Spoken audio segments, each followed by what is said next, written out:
Now it's day 14. Yeah. Time flies.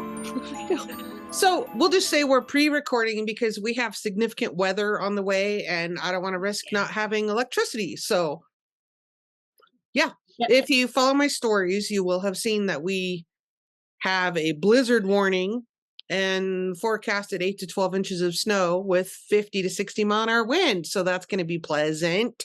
Yep. That's going to be fun for you. Yeah. I don't mind. I really don't mind that much. As long as it's challenging if we lose electricity, because then you get a little cold. But as far as storm prep, I do have some stuff to do, that I'll gather things, make sure the animals are all bedded down and hunkered in, and it's fine. Yeah. Yeah, it's all right. But we thought maybe we'd record another one just in case. And we're going to be a little shorter with our part today because we have 2 interviews we're bringing to you because we got a little kerfuffled.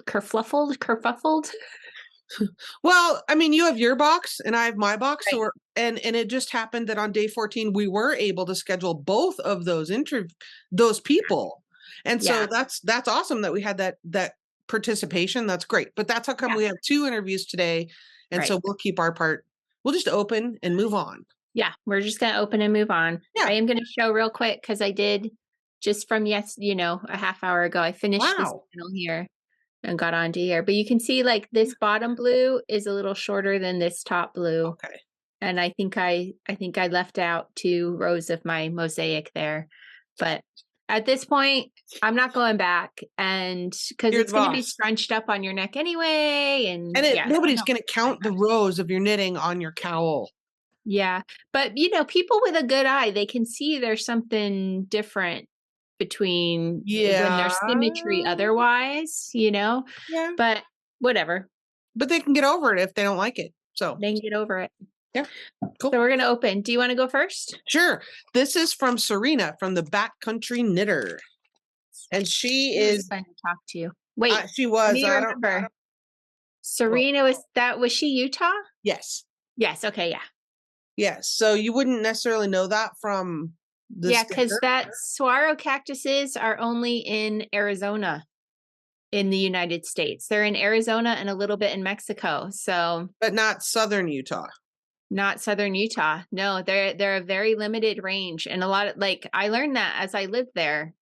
Arizonans are very particular about that fact because it does get put on different. It's like the bison buffalo thing. I was just gonna say that. Yeah. Yeah. And that is the only type of cactus that has the arm like that. Yeah. Okay.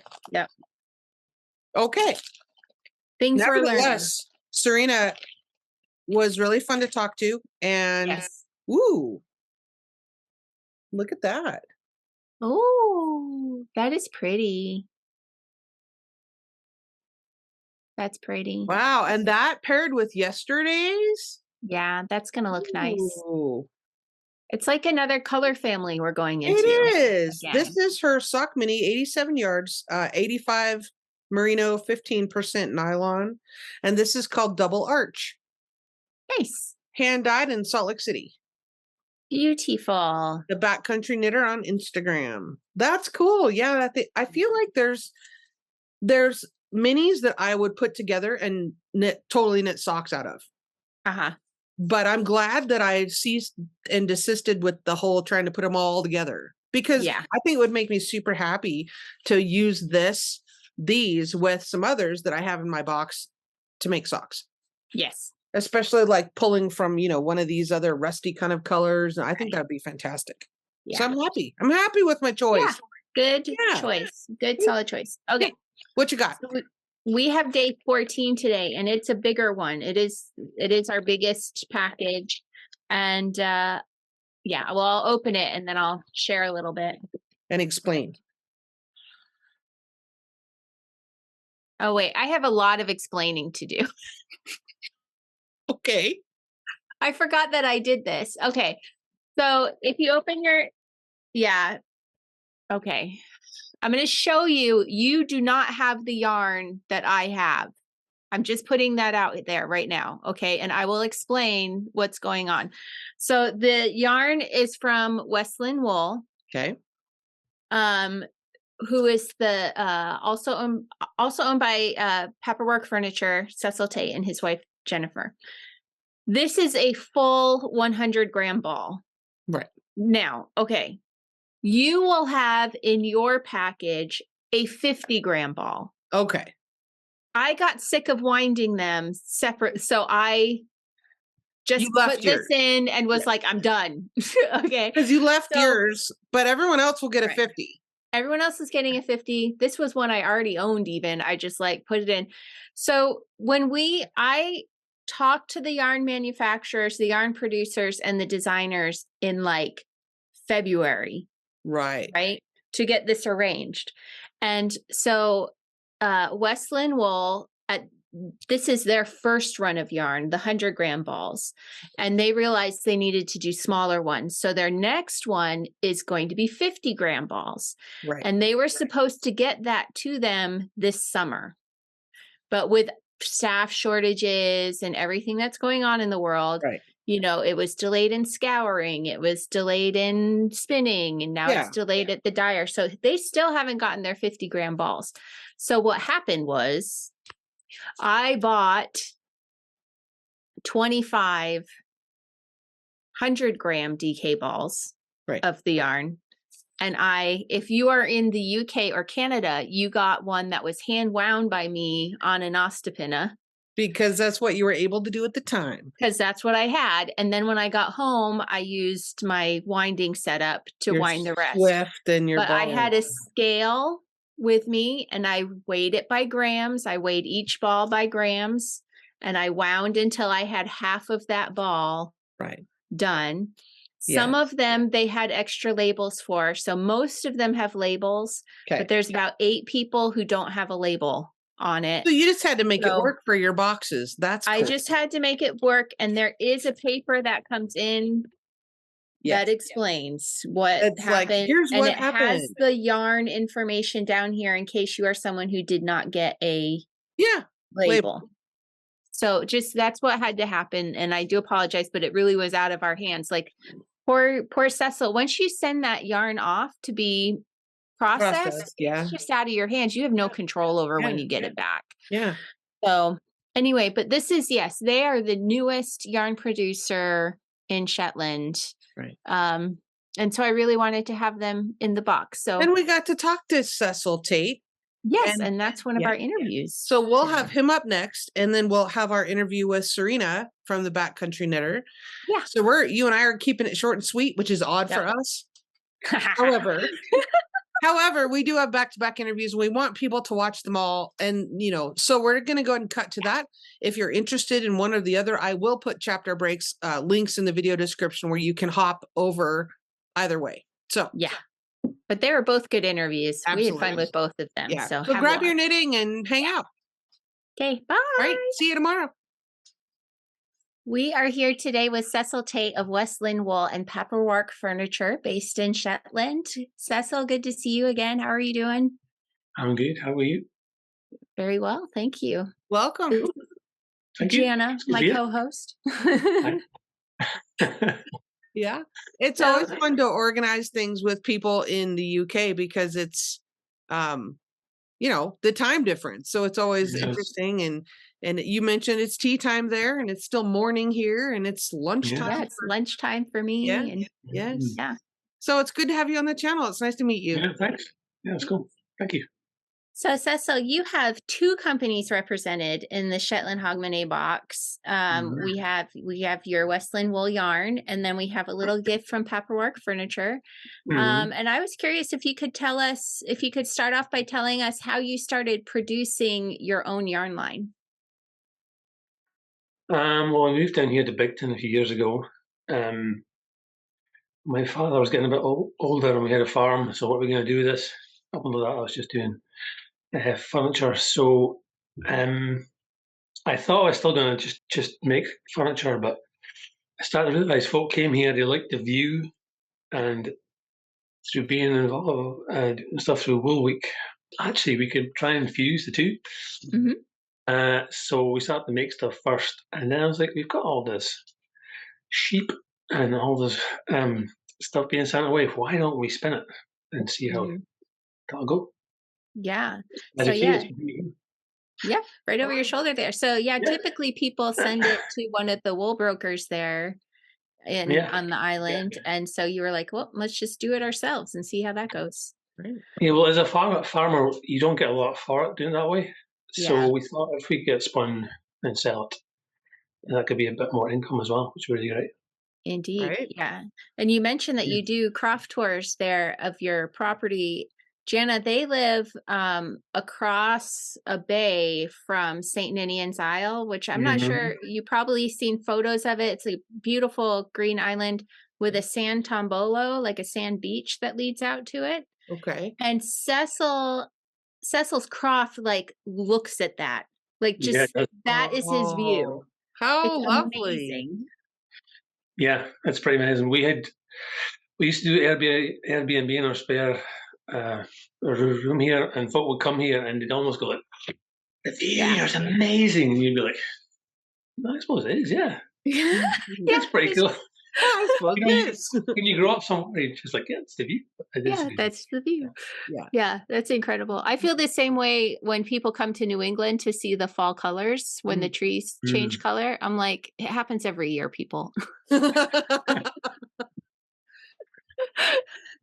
Yeah, so the tour we take folk on, we can actually walk down to the beach and that and go along, and the view is brilliant. It's amazing. Yeah, it's one of the prettiest spots in the islands there, I think. I will make it there one day. I hope so. You have to come. Yes. Absolutely. So you have quite a few knitters in your family tree, Cecil. What do you remember about like growing up around knitting? My aunt used to knit all the time. So she was one of those folk that every week they would come with her stuff to do. And she'd be there sitting away going, on the and knitting she could machine. do all on knit machine by hand. And she used to knit all kinds of stuff. She would knit these hats as well. Oh, that's lovely. Wow. The little pillbox style. But they used to not get a lot for that at all. So I started to sell these for her. And it was so much fun going with the cash to her. She's like, all this for a hat? I'm like, yeah. Why not? That's amazing. So I've got stuff as well. Like, so we used to knit at school. So I made that when I was about 12, probably, I think. Wow. In the knitting classes. I kind of forgot. I think my auntie actually made that on a machine for me. I did that. And she also did. So the yoke here. Yeah. I think she did all that as well on the machine. And then they were like, they just gave me a pattern and said, do this bit. And I was like, okay. That's neat. So, yeah. Do you have some of your wool week hats there, Cecil, that you knit? Well, yeah, I do for this year. Yeah, so Cecil actually picked up the needles again this year to knit some of the wool week hats using the West Lynne Wool. Oh, wow. That's great. So we did Casey hat. Yeah. That one. And that one's a hat design from the year before, perhaps. And that one as well. Nice. Now he's the addict. Are you hooked, Cecil? Yeah, well, I've not done it for it. You know, you get into it for a bit and then there's so much else to do, you stop. But I'll have to start again. It was kind of fun, actually. It's funny, like, you're like, oh, yeah, I can do this. It's not too hard. Sure. Of course. Now, you mentioned, doing other stuff because your main profession, you're a woodworker, right? Yeah. And you make lots of stuff for knitters also, as well as yes, we do now. Yeah, we do a lot of stuff. So tell us about your products that I will need to order. Well, this one, I'm not going to get it in the screen, I think. So this here, can you see it? Yeah. Yep. That's half of it. Okay. So when I was growing up, everyone had these. And they would put on the chompers to stretch them so not shrink. So we do two of them. This one here is the deluxe one. It's got a really cool design there. Oh, and that can move. You So know? you can Oh, adjust it so for the yeah. sleeve size. Okay, for the sleeve, it's really easy to adjust for all different sizes of sweater. Yeah, so this bit adjusts, this bit here adjusts, and Oh, this bit here just to pull them down as well. yeah. Yeah. That all can go up here as well, down there. So that's to pull the bottom of the sweater down. Right. So it Yeah. stretches down. Yeah. Oh, it makes blocking your sweater so fast. That's fantastic. Like you just you clean it, you roll in a towel, get as much water out as you can, and then you slip it onto the jumper board and just lean it against a wall. Or Cecil has Yeah. some that will stand up on their own. Yeah, yeah. You just leave it for a few days Wow. and let it dry. Yeah. They're great. They're genius. Wow. had- So go ahead. Sorry. Amy. You showed us, so you have those for people who knit sweaters, but you were showing us an innovative design for the hap stretcher that you came up with too. Yeah, it's going to be really hard to get this in the screen, but Yeah, so these are for stretching shawls. Okay. So it's quite normally big, it's as you can see. It's huge. 4 like that. So they're 4, yeah. They're 2 Yeah, meters so long. it's a Yeah. okay. But they've got quite a lot of different slots. So Right. these square bits here, so you can do like a full 2 meters, or you can do a whole bunch of sizes. Yeah. And it was fine. I even found a box to put them in. I was like, this is brilliant. And I shipped a few to the US, and it was fine. And then I went one day and I went, no, you can't do this anymore. And I was like, oh, why not? And it's got to go some other way, and it's costing an absolute fortune. So I decided that if we split it in half, Yeah. let's try to pull this apart. So it's got that. Genius. That's So there's 2 halves. brilliant. So you can So ship it shipping is half not gonna length do- instead of. And all Oh, you got to do is push it together, and there's a clip on it as well. Okay. Right. goodness. Oh, good. That's Ta-da! brilliant.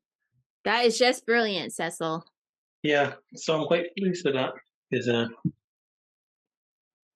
yeah, it's good. Yeah.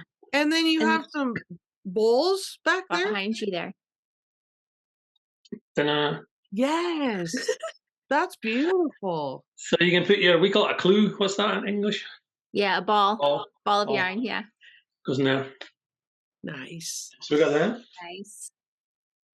And we also got these guys, Oh yeah. Yeah, the mitten. gloves, and these ones as well, Uh-huh. and then sock ones as well. Nice. Cool. That's a 5, 7. Sizes. So yeah. they have the Nine. UK. That's the UK sizing though, I think. So be careful. Look it Yeah. up first. Yeah. It did, yeah. That will be Yeah. good. But I think on the site we've got a kind of ration table That's thing. smart. Yeah. That's smart. That's lovely. That's a lot of stuff we do. Yeah. Lots of that. A Nostapina too. Done there. So we do that, and we do that as well. For And the dabbling with. darning egg. Lovely. What else? We also make these. Shawl pin and brooch. Yes. There's that one. And if you As go I- to Shetland, you can actually whittle your own with Cecil. That's one of the things we do on the There's map that- on our there's way that. through Shetland tours. Ooh. That's great fun. Yeah, we have a blast. That's one of the things we do on the tours where people are kind of like, why are we doing this? It's woodworking. And then they have such a fantastic time doing it that everybody names it as one of their favorite moments of the lace tour is getting That's to go Fun. whittle their shawl pin. Yeah. That's super fun. Yeah. Yeah, when I was first asked to do that at Wool, because I was like, really? Are people going to want to do this? And then people think it's brilliant. So, Yeah. Yeah. would do so it. much fun. I would love to do that. yeah. Yeah. Because you also get to use like the proper equipment to cut out the rough shape. So you're like, you feel pretty cool, like there with the Yeah. saws. And, You even get to use an axe. yeah. To do the Nice. pin part, you can use your axe and yeah, it that's feels really fun. very rugged. Do you have band-aid yeah. band-aids available? Yeah, we need a few of them sometimes. It's like, oh, Crazy knitters with big you're going to sue me. tools. I love to tell this story. The first time I took the class was when I was there for Shetland Wool Week in 2019. Oh, yeah. And it was, Adam was with me. So I was like, this is a guy-ish thing. We can go do this together. And it was Adam and all ladies and one other man. And he came with a big roll of woodworking tools. Like he was ready, you know, and then he's the one who ended up bleeding everywhere in that class. That's interesting because somebody else came in the class that was really into that kind of stuff. Yeah. And he cut himself bad. I think because if you're new, you're more So cautious. you're supposed to be the pro. What are you doing? Yeah. Maybe if you're new, yeah. you're more cautious. I don't know. That's probably true. And you listen better if you don't know anything to start with. Yeah. Instead of being like, I know what I'm doing. Yeah, So, I'm an expert. Cecil, what do you have coming up in 2023 for West Lynne Wool and Paparwark? I got a lot more wool going to come hopefully soon. It's been a while. Yeah. So these are the new colors. New That's colors. the green, a dark red, orange, a load, there's a pink, there's a grey. Nice. So that's good. I'm going to try and do more tours and that around so folk can come and see the sheep and stuff. I would like to do that with cruise ships, but I'm going to think I'm too late. It'll have to be a year after before I can do that. Yep. So yeah, that's going to be good. And a few more ideas. People are saying, can you make what is it called again? A drop spindle? So I might do that. Oh yeah, that would be great. Yeah. That would be great. Cool. So, but it depends who I speak to. They're like, you gotta do that style or that style, and I'm like, I don't know anything about this, so help. Yeah, and different sizes. You know, for lace weight or bigger yarn, you'd have different weights of spindles. They weigh different. Ah, well, I didn't know that either. So there you go. Yeah. Well, yeah, because if you have a large drop spindle, it's too heavy to do lace weight. It will just break. The wool will just, it's too heavy. Okay, that's interesting, though. Yeah. Yeah. Nice. And then my showroom is too small as well, so I need to expand that. Yeah.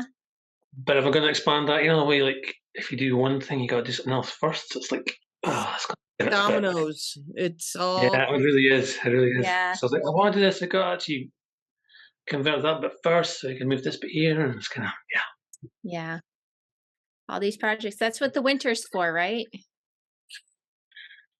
No, too much to do. Well, I guess my problem is I go, yes, I can do it.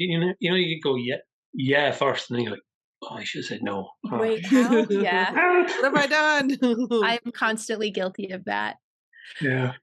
Well, Cecil, it's very good to see you again, and I'm so glad that we were able to have you represented in the Hogmanay box. People are going to open the wool from you tomorrow, right. And then they'll get a little gift from you the day after that. So everybody look forward to that, and say hi to Jennifer for me. And thanks. Good to see you. Good deal. Bye-bye. Hey, welcome back. We are here with Sirena from the Backcountry Knitter. She's in Utah. Welcome to the podcast. It's great to have you. Thanks for having me. I'm so excited. So, Sirena, we were wondering if at the start, if you could tell us how you got into hand dyeing. What was what got you to make the leap? My now husband, he bought me some hand dyed yarn back in, I can't even give you a year because I'm not sure. We're going to say mid 2013. I've been using like big box store yarn, right, and everything. And then he bought me hand dyed yarn and I was hooked. Could not put it down. It was the best thing that pretty much has ever happened to me. But also the worst on your pocketbook, right? Sometimes. I have a large collection of yarn, not just for my own, but everybody else. But that's really what kind of started the idea of wanting to dye my own yarn. I wasn't really familiar with a lot of indie dyers at the time. And I wasn't big on social media. I do have a personal account and I just not very good about keeping up on that. But I went to Florida to visit my family and they had a store there, Fab Yarn. and it's no longer open, but they had hand spun yarn, and they had little dye pots, the jacquard little acid dye pots. Right. And I bought like every color and bought tons of different, their hand spun yarn that they had there. And I went home, and that's really how it all started. I just got really, I'm going to say addicted. People don't like to use that word, but it was very, I was very obsessed. And that's really how I got started. It was, I just felt like my expression of creativity and everything was like really, it just exploded. And a lot of people were a lot of my friends said that maybe I should have a business doing that. And I started dyeing at home in my kitchen in 2016, but I didn't open my business until 2019. So Okay. kind of expanded myself and like my dye techniques. And each year you get better, Right. and do different things and find new techniques that work for you. But that's really, it just kind of took off from there, and I couldn't stop doing it. So, but it was life changing. So tell us about the name of your shop, Backcountry Knitter, and then obviously there's an influence of nature in your work, including, I know I've seen your Instagram where you talk about the Planet Earth Mystery Club. So I want to know about the name of your shop and the Planet Earth Club. That's Okay. cool. Yes. The Backcountry Knitter comes from, I just love the outdoors. My husband and I and our friends and everything, we love to go outside. I live in Utah. There's lots of different things to see, nature. I mean, it's just so beautiful here. You can find anything and take inspiration from anything here. Leaves, the rocks. I wanted to be a geologist at one point in my time. I've wanted to be a lot of things, but this was, but one of these things, I studied rocks, and I loved everything about this place. My family moved away, and I'm the only one left in Utah, and I just can't imagine leaving. I just love it so much. But the Backcountry Knitter specifically, we went on a backpacking trip, and it was life-changing.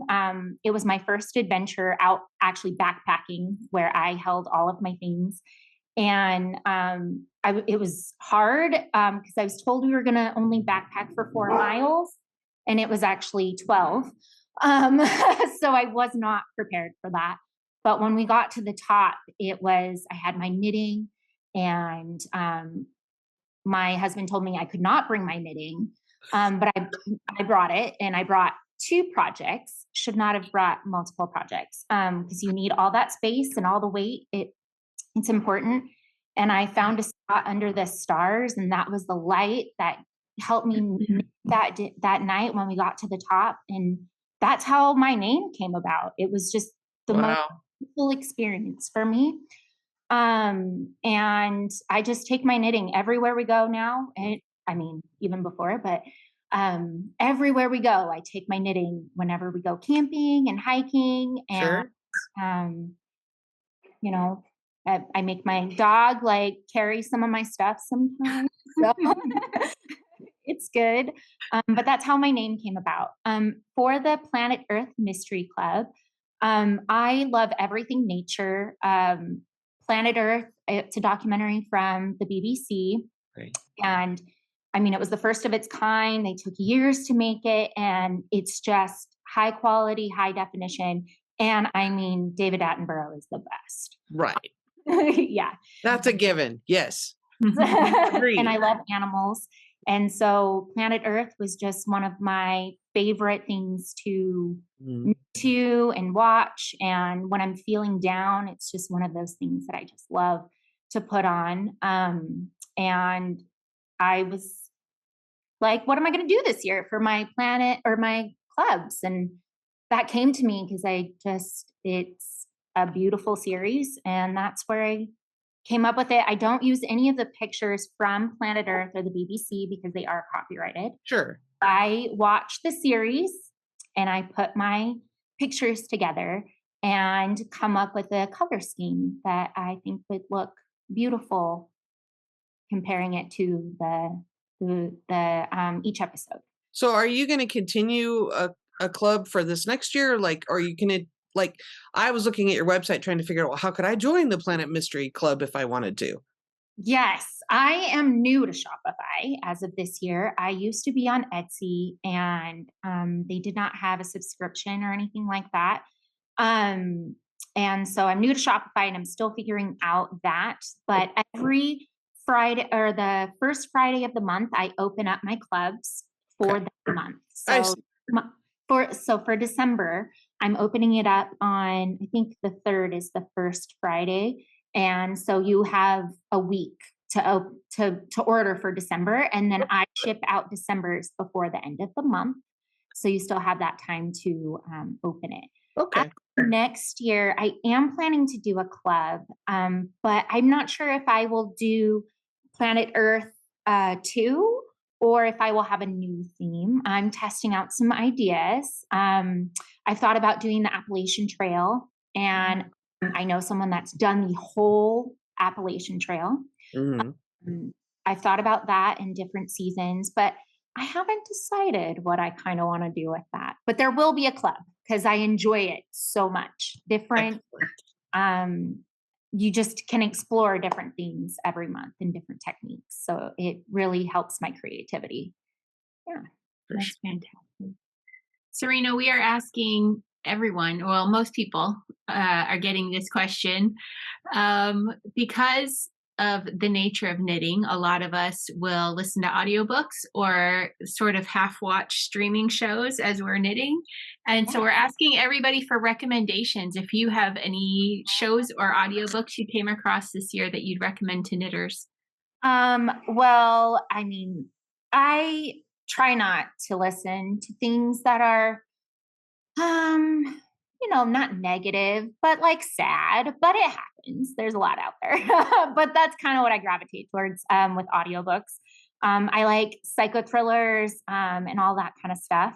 But I like stories that have a good ending or like a positive ending. And audiobooks recently that I've listened to that I like love, or that I've listened to multiple times. There are the Rainbow Rowell's books. All of her books are great, and all the audiobooks. I'm a fan of Rebecca Lohman. She's a narrator. A lot of people don't like her, but I've listened to like every book she has narrated for on Audible or audio books. And she's done like every Rainbow Rowell book.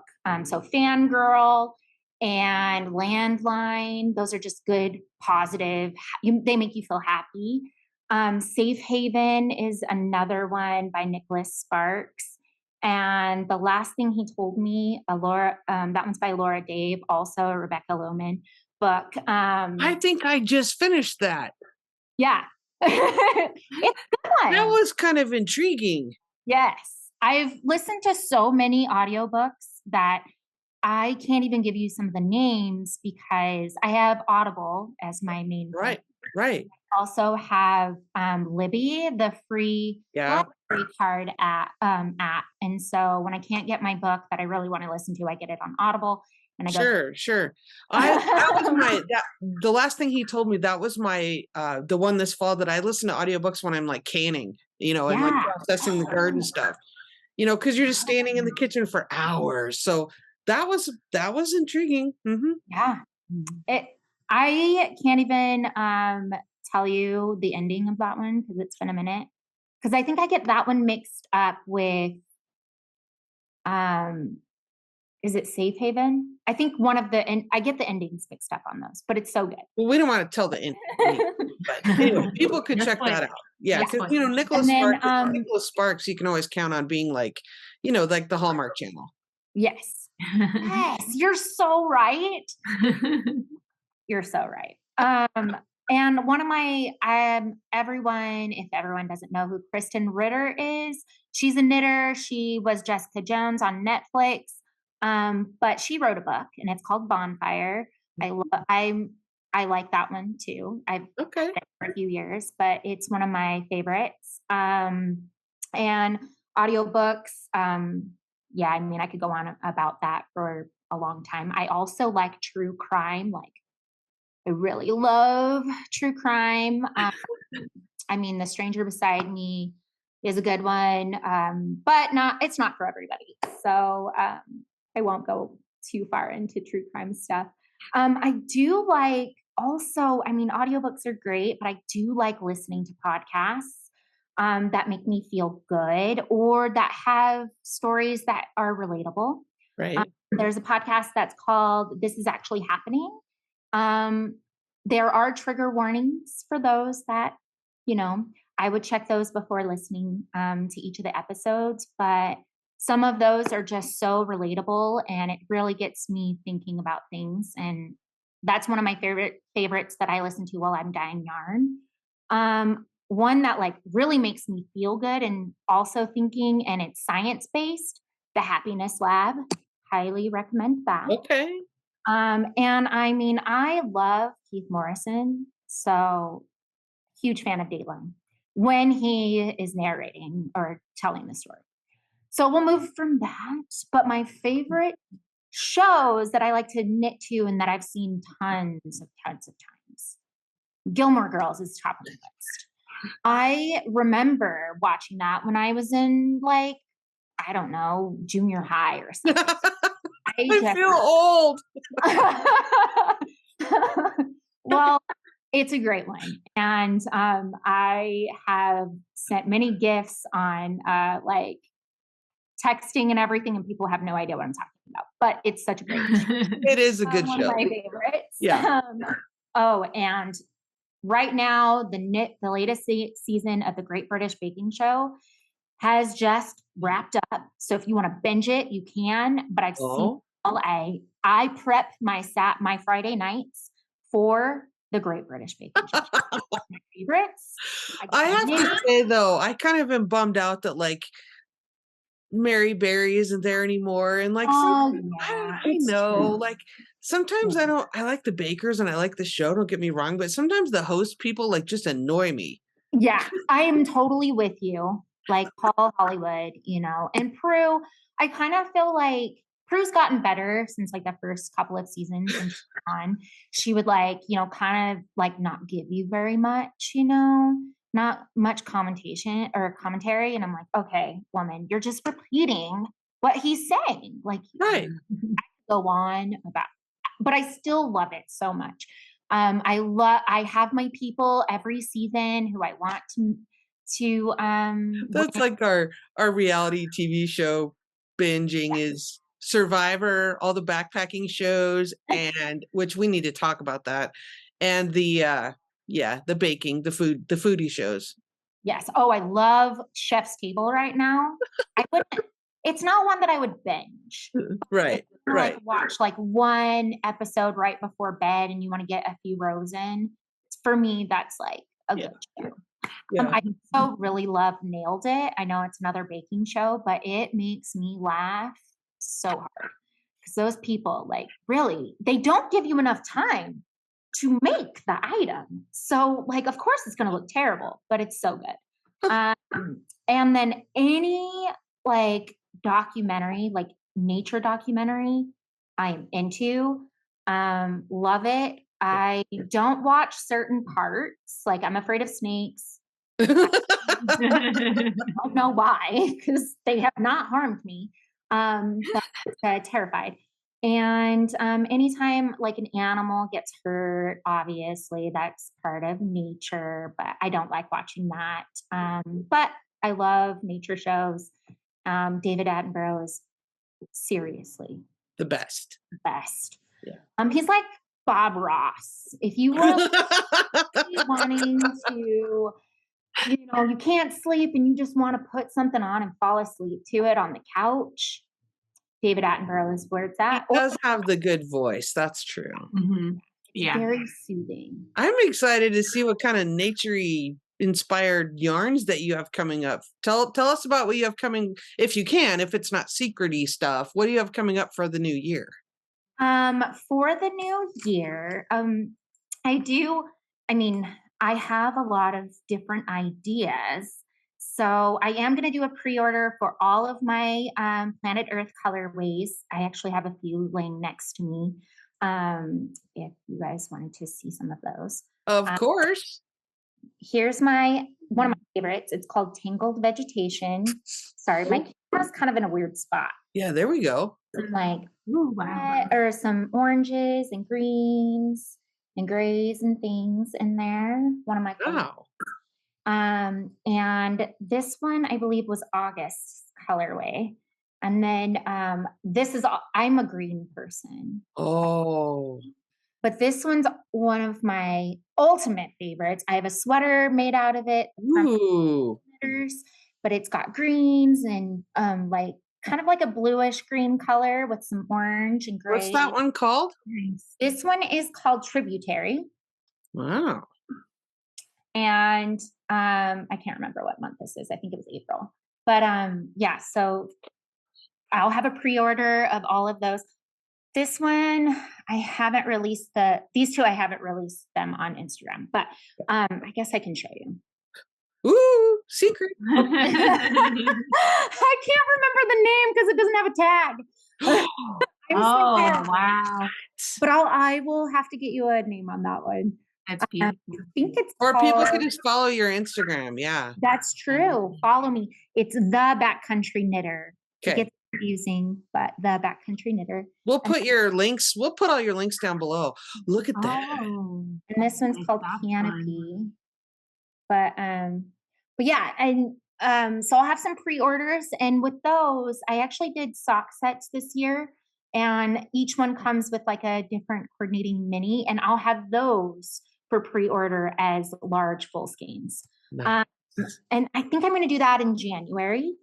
And then I am going to do a color of the month. I'm not sure if I'll have a new theme or not. But I mean, just check back on Instagram. I am trying to be better about posting everything. Okay. You know, it's kind of hard sometimes to keep up Well, with. it's a lot because you're being that's the thing is you're being the creative, the artist, the independent dyer, but then you have to also handle all the like social media stuff and the businessy things and the shop stuff. And it's a lot for one person. Yes. Yeah. And I have updated my website. I added a bunch of colorways on my website this past weekend. So you can take a look at it and everything. And then I am planning a countdown this year. My first ever lone countdown. I think that'll be in October. My birthday is in October, so I'm kind of thinking maybe something Halloween-y, but something maybe fun for me. I don't know yet, but something like that. And then that'll probably, if I do the October countdown, it'll probably be listed around April for pre-order. And then I do a collection called the Utah Native collection. I did Utah Native plants 1 year. Can't remember what year, but I did that. And then Utah Native birds I did 1 year. And this in 2023, I'm planning to do Utah Native pollinators. So that will be something that you guys can check out. I'm not sure when that will be listed. I'm hoping around, I'm going to try and do a fiber festival, my first one, and that's going to be in, I think, April. I haven't been approved yet. They're not approving people until December 1st. So hopefully here in Utah, there will be a fiber. So which one is that? The Great Basin? Yes. Yes. Okay. I have never done a fiber festival. I've done like local events and stuff, but I've never been, I've never done it. So this will be my first time, and I'll probably release those around that time. Okay. And I have some new bases coming out next year. Some non-superwash and some linen merino bases, and maybe some cotton merino or some cotton bases. We'll see. But you'll have to just check Instagram and stuff and my website. And I'll probably do like some more collections throughout the year, maybe quarterly. And then on top of all that, I'm offering 15% off to all your viewers. Yay! Yes, until the end of 2023. Ooh. December 31st, 2023, that's when the code will no longer work. And Oh, wow. That's like over a year. That's fantastic. So people can see what's coming up and go, yes. And I'm not going to limit it on any of these items. ooh. On any item. But I'm not going to have it combined. If I do offer another discount, you can't combine it. Understandably. Yes. Okay. But yes. Oh, and the code. Can't forget the code for your viewers. To get the 15% off, you just enter PURLTOGETHER, all caps, and you get the 15% off. No spaces, all caps. All caps, all together. Cool. Yes.